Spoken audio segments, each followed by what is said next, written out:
आत्ताची पोरं, आमच्या वेळेची पोरं. आत्ताची पोरं दिवसभर घरात बसून पबजी, फ्री फायर अशा व्हिडिओ गेम खेळत बसतात. गोट्या. आमच्या टायमिंगला पोरं गोट्या, इथे दांडू, कबड्डी, लपाछपी असल्या क्वालिटी खेळ खेळायची. आत्ताच्या पोरांगात अशी गैरकोंबडी नव्हती. आमच्या कायची पोरं दिवसभर खेळायची, पार तानबुक विसरून जायची पोरं. क्वालिटी होती आमच्या वेळेची. पोरच तगडी होती एकदम. आत्ताची पोरं काय खायचं असन तर पहिला फोटो स्नॅपला टाक, व्हॉट्सअपला टाक, इन्स्टाला टाक, तिकडं टाक, तिकडं टाक. रताळी. आमच्या टायमिंगला मोबाईलच बघायला नव्हतं. आणि मोबाईल होता तर त्याला कॅमेराच नव्हता आमच्या टायमिंगला. आमच्या टायमिंगला कोणचा मोबाईल होता माहितीये का? Direct Nokia 1200. त्याच्यातच आम्ही सापाची गेम खेळायचो. आरती जी फिल्म होती ना ती तुमच्या पबजी फ्री फायरला काय करतं, क्वालिटी सापाची गेम असायची आमच्या वेळेस. आम्ही त्या नोकियाच्या मोबाईलच्या रिंगटोन ऐकून मजा घ्यायचो. ती मजा नाही येऊ शकत परत कधीच यार. आत्ताची पोरं स्कूलला जाताना स्कूल व्हॅननीच जातात. उचल बांगडी. आमच्या टायमिंगला डायरेक्ट उचल बांगडी करून यायला लागायची पोरं शाळेत. आई घ्यायची दांडकं एवढं, 4-5 जण गोळा करायची, पोराला उचलायची, हाण्यात बिनात पार त्याची वरात घेऊनच शाळेत पोरग.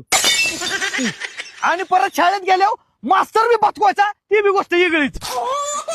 फार मार खाऊन खाऊन पोरं आमच्या वेळेची निबार झालती. पार त्यांना लागतच नव्हतं कशाने बी आणा. आत्ताची पोरं सगळे नाजूक आणि स्लिम आहे. पहिलवान.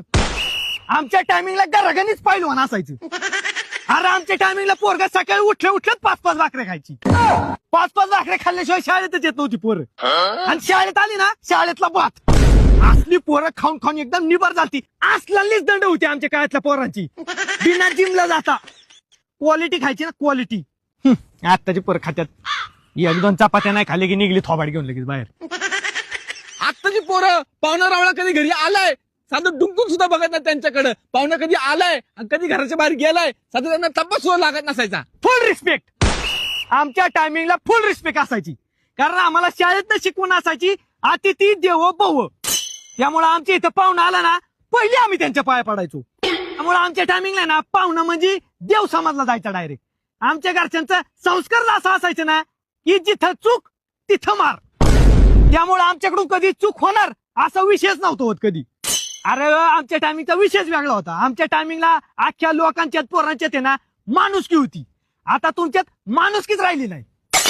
त्यामुळे सांगतोय आमच्या काळातल्या पोरांचा आहे ना नादच नाही करायचा. विषय एंड.